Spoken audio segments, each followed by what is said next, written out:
Okay, we are officially recording. So, quick budget update. We don't have one. Um, the last I saw in the legislative tracker is that it is currently back in the Senate. The House approved the most recent bill and sent it back to the Senate, or the most recent version of the bill and sent it back to the Senate. So just waiting on that right now. And I've heard so many different reasons as to why we don't have a current budget, and I'm just going to stick with the fact that I feel like we're waiting on the federal government to do their thing before Pennsylvania decides what to do.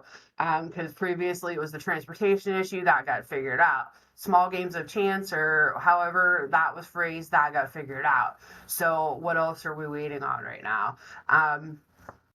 So I guess we'll just hang tight. I know lots of things are starting to happen now, and more agencies, nonprofits in particular.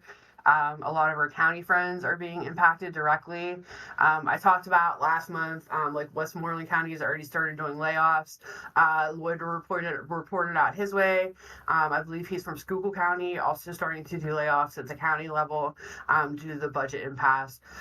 So just keep an eye on it, and if I hear anything, I'll be sure to let everyone know right away. I will say, I'll just jump straight into OMSAS. We had our meeting with OMSAS staff last week for Mental Health Planning Council, and they don't know what's happening either.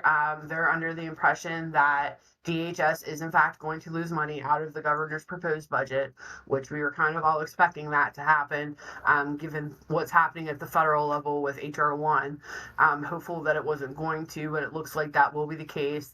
They didn't tell us how much money DHS is expected to lose in the budget, but they are expecting to lose money. I will say too, as far as the governor's proposed budget and what's not being included in it, I think I mentioned this last month, but just for clarity's sake, any extra funds that were being proposed by the governor for 988 funding are not going to be included in the budget either, from what we were told on the most recent 988 call. I don't think anything has changed with that. So that's kind of where we're at right now with the budget. Nobody hold their breath, please, because I don't want anyone to pass out and hurt themselves. But we're all kind of waiting with bated breath. Does anybody else have anything that they may or may not have heard about the budget and what might be the holdup is, or what the holdup might be? Anyone at all? Nikki, I just joined, and someone credible told me yesterday, I don't know what you had said in the last few minutes, but that they heard the budget might not pass till January. Yeah, I've heard that too. I didn't hear it from anybody credible, but I've also heard that it might be end of year, beginning of year before it passes. I'm still under the impression, again, personally, professionally, if you will, also because of what I do, that is we're probably waiting on the federal government,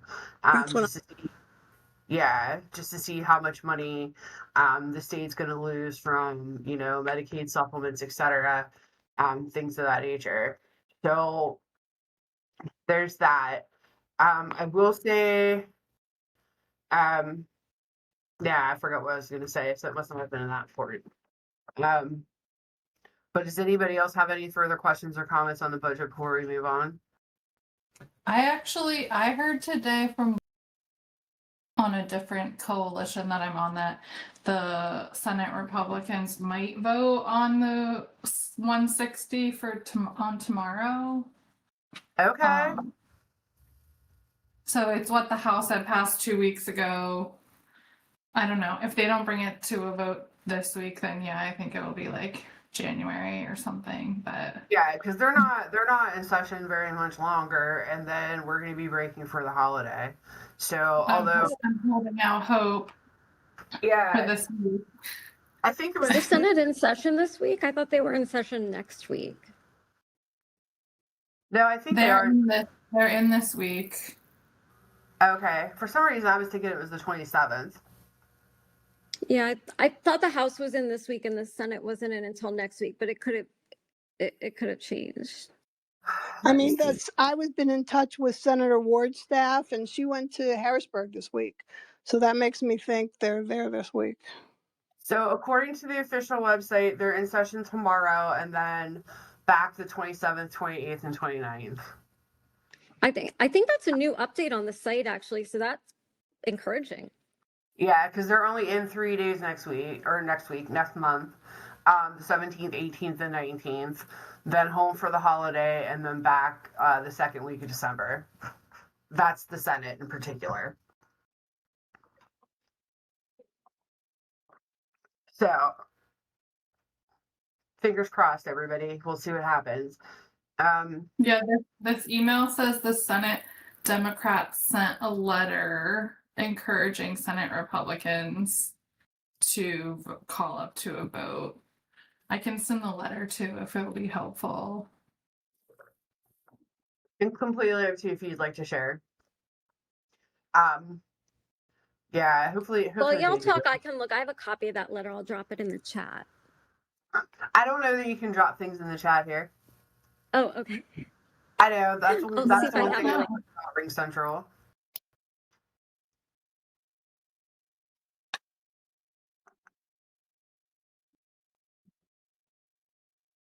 Okay, so OMSAS is doing their quarterly stakeholder webinar this Thursday. If you're able to go to it, I always suggest that as it's a good learning opportunity to see what's happening at OMSAS, especially as far as regulations go.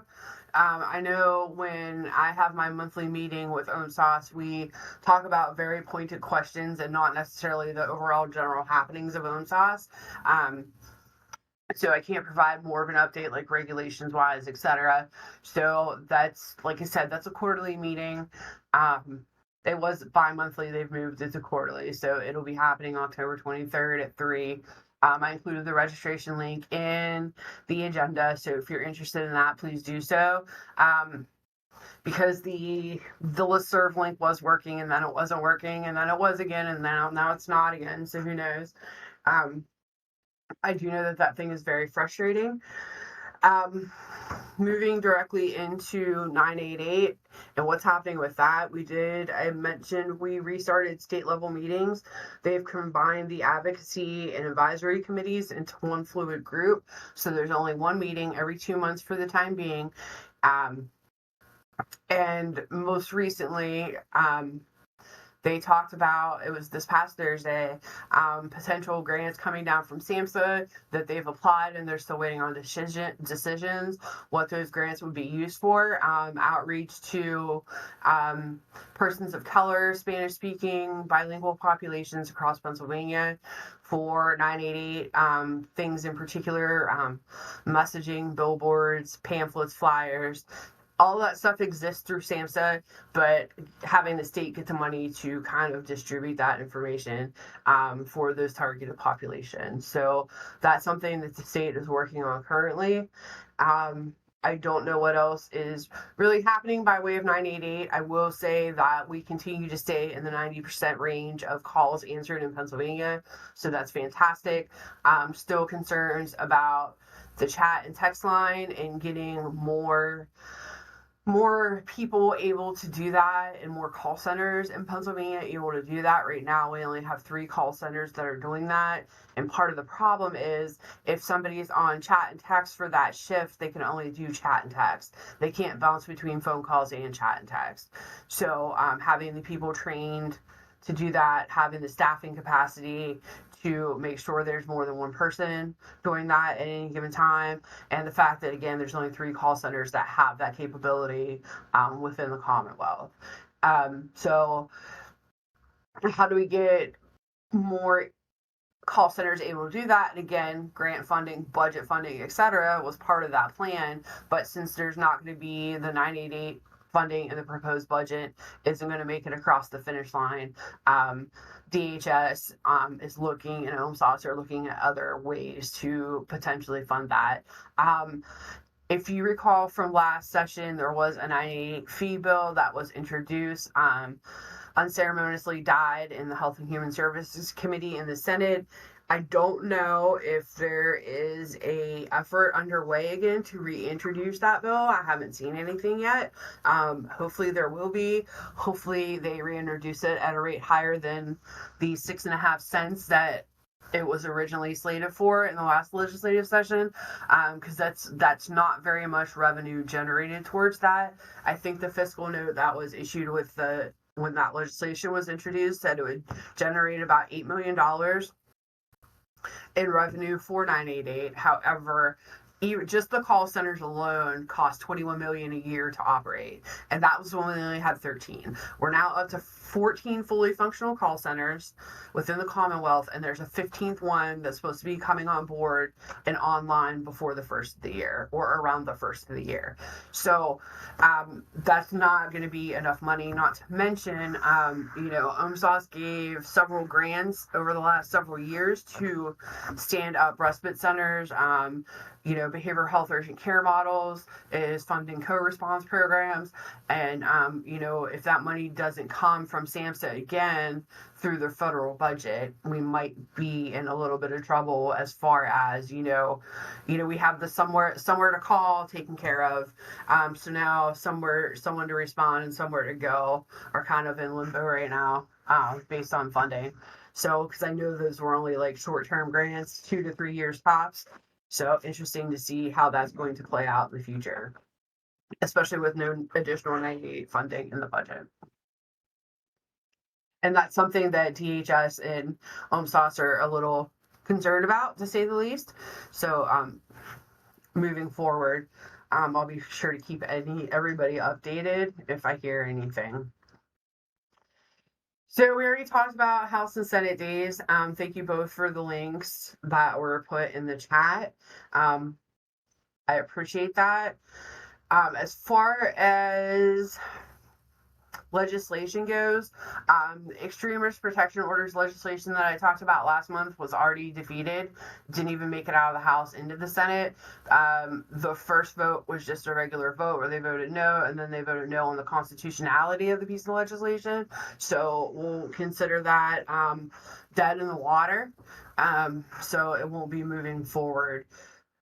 There is a piece of legislation that came down over the last month to incorporate mental health first aid and student support structures, having faculty and staff at schools trained on mental health first aid for youth, and how that could be an additional support for any kind of youth facing a mental health crisis. So always solid to see that kind of legislation take effect. I'll consider it a low-hanging fruit because it's not necessarily a top priority for the legislative body, but I was surprised to see what's getting completely passed and signed into law currently. So maybe we'll have some luck. Despite them not really being in session technically, there's been a lot happening legislatively. Katie Morton's not here today, but she puts together an amazing legislative roundup email that she sends out, if not daily, at least weekly. And it's not just mental health legislation, it's all kinds of legislation and movements and what's happening within the House and Senate. So if you're not on that list and you're interested, please shoot me an email and I'll get your contact information to Katie so she can get you added to it. So federal updates, both of these I've hyperlinked the NAMI announcements from them. Government shutdown is still happening.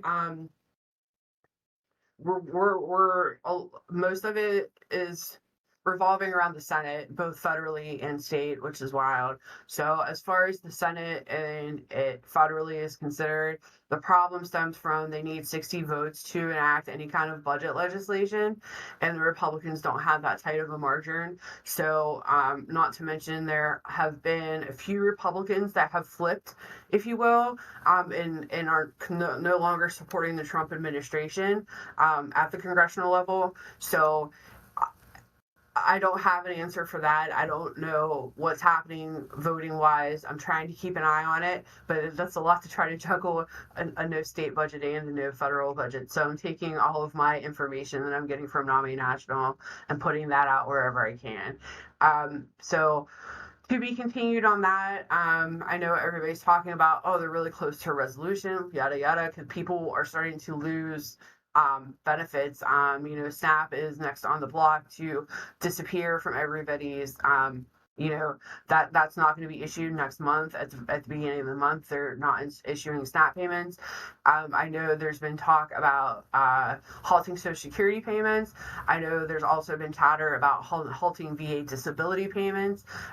So the longer this goes on, the more everyone's going to be affected. But I will say that it lies in the hands of the Senate currently. That's where the federal budget's at. So to be determined.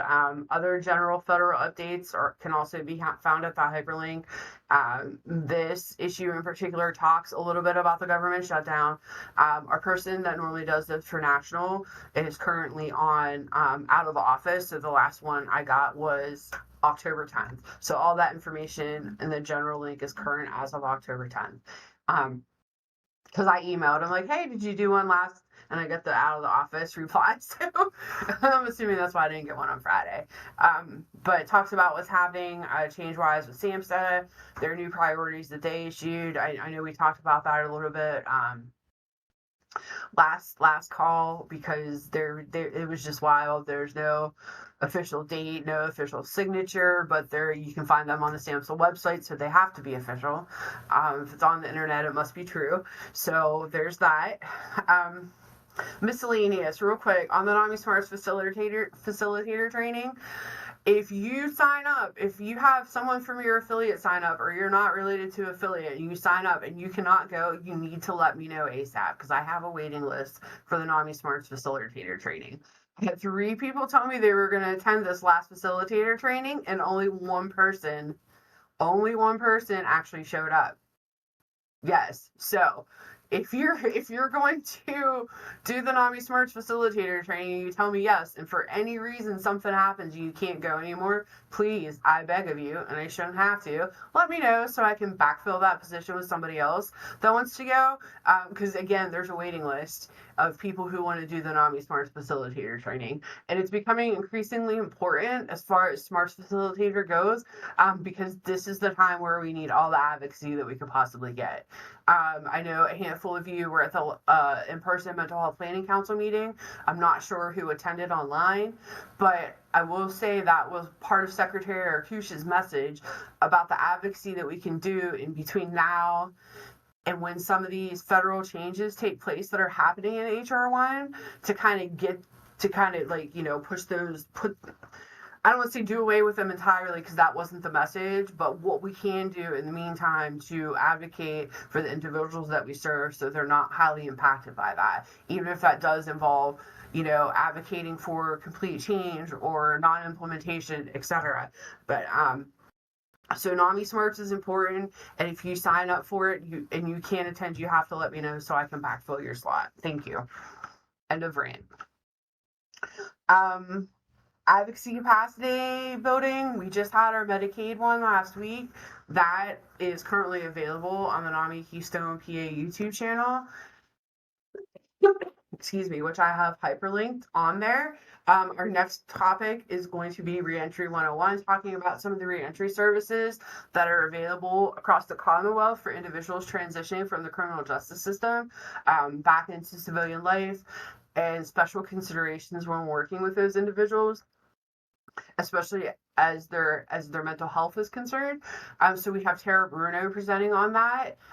She is from the Philadelphia area and has been working with justice-involved individuals most of her career. So we're really excited about that, and that one will be November 6th from 1 to 3 p.m. I will say most of the time these do not take the full 2 hours. The Medicaid one we just had with FAN was really close to 2 hours, but still didn't take the entire 2 hours. So that's it. I wanted to get everybody's ideas for future topics for that. We've been on quite the roll and we have them planned out through the end of the year. Not doing one in December, recognizing that a lot of us take holiday time off, and that depending on what religion you subscribe to, the holidays fall throughout the month of December. So, not doing one in December at all. But looking to start that back up in January. So if anybody has any topics they'd like us to touch on, find a speaker on, please feel free to either drop it in the chat, shoot me an email, come off mute and let me know. But I'm looking again for ideas for future topics. They've been incredibly well attended so far, with Medicaid being our highest one. We had nearly 56 people signed on, and more than 100 signed up. So if anybody has any ideas, I'm all in. I'm open to suggestions. Also, though, for those of you who didn't know, Christine Lederer usually joins me on this phone call. She took another job at ARC of Philadelphia. So she is an advocate at ARC now, working with individuals with ID and autism. So super excited for her. But sad for NAMI Keystone because she was an integral part of the team. Anybody? Nope. Because that's the end of the agenda. Does anybody have any questions, comments, concerns, overall general gripes? God, everyone's so quiet today. Are we awake? I can currently smell colors because I've drank so much coffee today, but I've also been fighting a migraine for 3 days, so I loaded up on caffeine today. Nikki, I have a I'll question. give you a quick little. Oh boy. Go ahead. Okay. Scott, go Whoever ahead. that was, go ahead. Okay, It's all Katie, you, Take Scott. go. Go ahead. No, Oh no, I I was was just just gonna say, checking to see. I was just checking to see if you were planning on filling Christine's role. At this time, we are not. Christine was here under a grant funded position, the UNSAS educational grant that we got, and since that has sunsetted, no, Okay, not currently in the plan. thank you. All You're yours, welcome. Scott. No, I was just gonna say that we got a grant through a local foundation, Moses Taylor Foundation, and they gave us funding to put mental health peers through training and also funding for supervisors for CPS. So we trained 10 individuals here in the Northeast on as CPS supervisors, and we just filled the class for October 27th to November 7th to train 20 CPS candidates. We got 100 applicants. Wow. Yeah, right. Like, so that was surprising to me that I was really worried that's why it was like for 2 years that I was gonna, I thought it was gonna take me 2 years to fill 20 slots, but we got like 100. It was like 98 Wow. applicants. And I think some are even That's still coming in unbelievable. because, right? So I think, this is just kind of my opinion, is that like since CRS came out, we've kind of, I'm just saying, this is my opinion. Like we haven't like really focused as much on CPS. Like we really focused on CRS positions and CRS trainings and all this CRS stuff. But I was very surprised how many people applied. And when I say like 98, I mean, we didn't interview all 98 because I think some people didn't really understand what they were applying for. I think they were just applying like to get additional training, but they were never going to do anything with it. Like we wanted to put 20 people in that would hopefully go into a CPS position somewhere with some agency to do the work. But I just thought I'd share that with you, that like that was a lot of people. I mean, I'll bet you we interviewed 75, like, and I probably would have put 60 through, like that I felt were solid, maybe 65, 70, but I just think that's amazing that many It people is. Yeah, are I just interested want in to that throw work. in there. This is Lynn. Scott, how you doing, friend? Um, Good. Incredible news, and it gives me hope. I don't feel much hope these days. And I was just telling Nikki, it's what your report is on the heels of a big event that I just left in. I'm in Allentown right now. They have, or Bethlehem. I'm sorry, PA. They had a big event. It's for people in recovery, mental health and SUD, and and and Scott, there were 485 people at this event.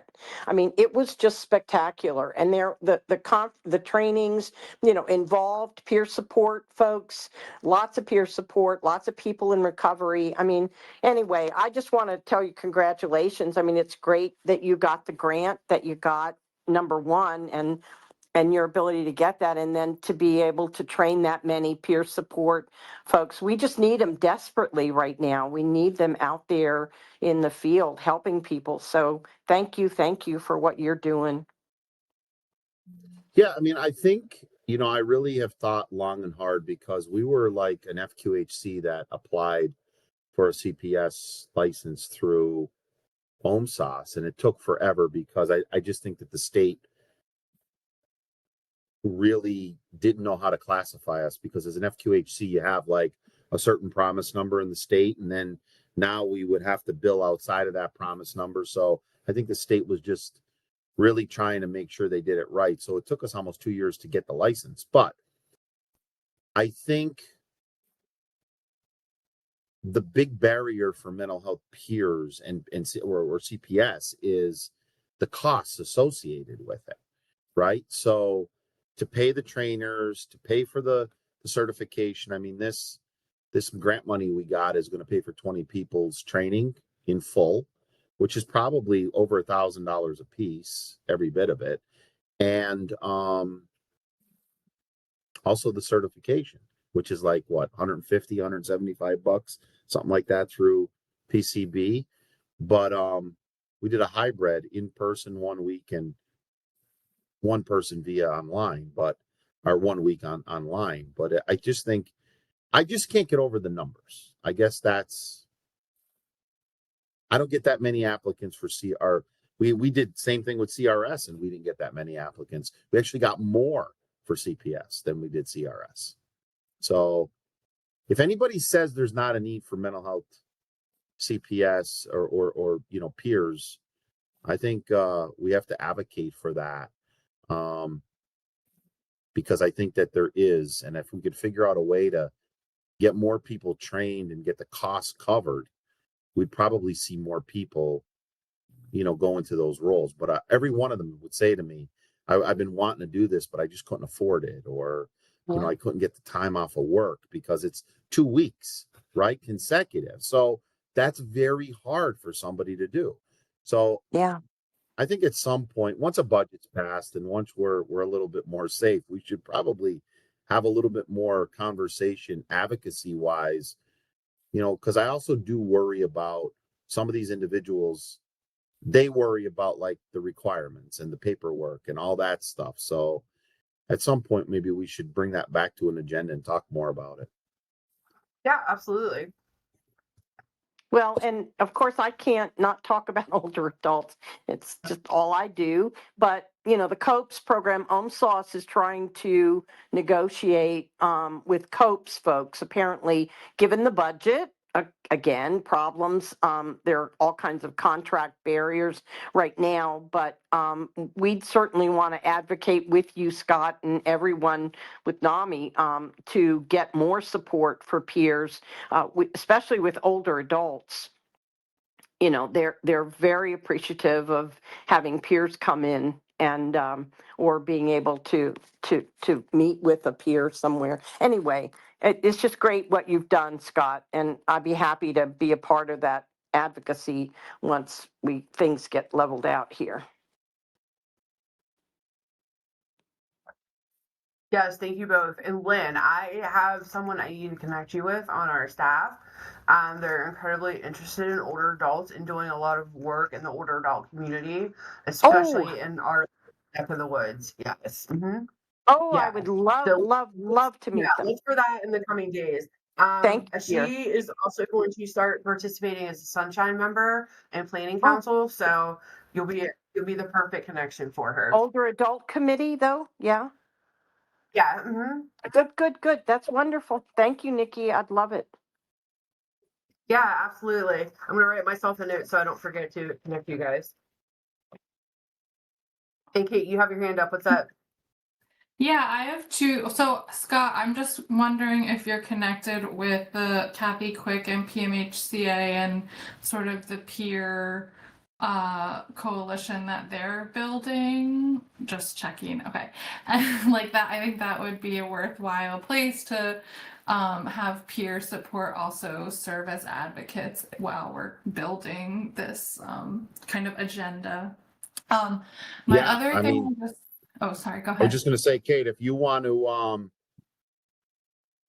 help coordinate maybe a call to talk more about that, like in detail, or I don't know if you're connected to them, but I mean, I'm connected to Kathy too, but I just I think that would be great because I think we really need to lean on each other and work with each other and figure things out as a village, right? Yeah, And not a silo. Um, that's how we're successful. absolutely. So yeah, I think that's great. I would do that. Awesome. My other point that I wanted to bring up for our coalition I'm talking about kids now, sorry Lynn, Strong Minds Bright Futures, Children's Mental Health Advocacy. We're on a statewide listening tour, and we're coming to Luzerne County, Lehigh County, and Lancaster counties soon. And so I'm gonna Nikki, I'll send you information, but I would love to have NAMI connections, and I know the Right Centers in Northeast PA too. Like, just have connections coming out to these listening sessions, or even helping with speaker. Like, you could be a speaker, helping to plan. Part of the Strong Minds Bright Futures agenda is about peer workforce for young adults as well. So that would be a good opportunity for collaboration. I'll send all the information to Nikki if she could send it out with the notes and things from today. But just sharing that the goal of the listening sessions is just to hear from families and advocates and students themselves about their experiences with the mental health system, and we're going to strategically selected like legislative districts so that we can talk to you, like uplift the stories and talk with legislators about what we're seeing in their among their constituents. So thank you. Thanks, Kate. I know that I have registered for that already. And I know you're Yay, going on thank maternity you. leave in a couple weeks, so just let me know how we can help in your absence, because it really has been a great coalition. So Thanks, Katie. And just for the record, Kate, I like kids too. You know, I really do. I have two grandkids. They're not really kids. Well, they are. They're 22, but they're still kids. And Katie, good luck with your 2 weeks. Maternity leave, oh my word. Thank Very you. exciting. Congratulations. Very, very exciting. Thank you. Yes. We got the full life spectrum on this. Yes, we do, don't we? How cool is that?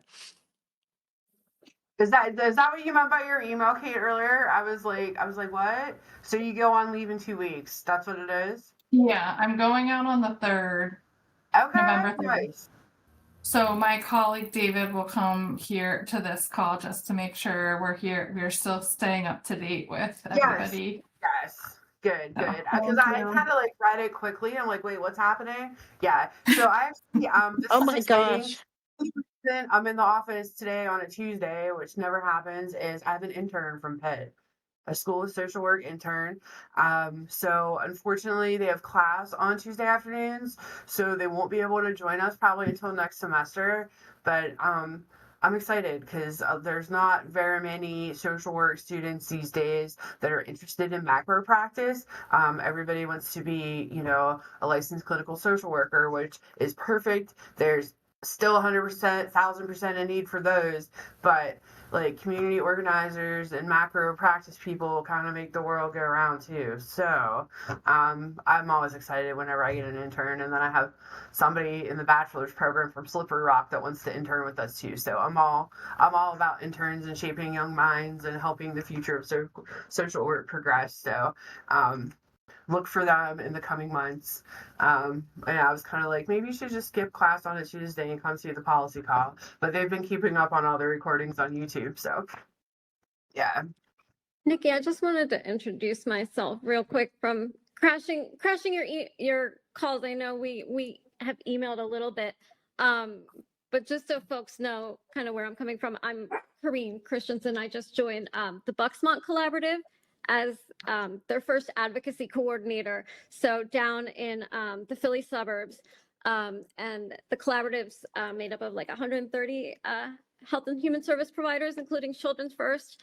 And both Bucks and Montco NAMI, and their two advocacy issues are housing and behavioral health. And within behavioral health, workforce issues is one of the big things we're trying to focus on. Obviously, since I came on board, it feels like the only thing we're talking about in behavioral health is funding and budgets. So I'm eager to learn from all of you. And within the workforce issue, especially, I'm absorbing a lot of what you're saying about peer specialists and eager to learn more and spread this to our members who are really excited. We've been doing a lot on the housing side this summer, but they're really eager to have more advocacy opportunities on the behavioral health side of things. So excited to learn from everybody. Yes, thank you for joining, Corinne. I know I owe you an email, and I'm sorry. You've more than explained through your just chatter today why. So I get it. We've got time. I know. It's like life's happen. just gonna chill and let me breathe a little bit. So yes, hopefully soon. Yeah, congratulations, Corrine. And make sure you keep older adults on your list.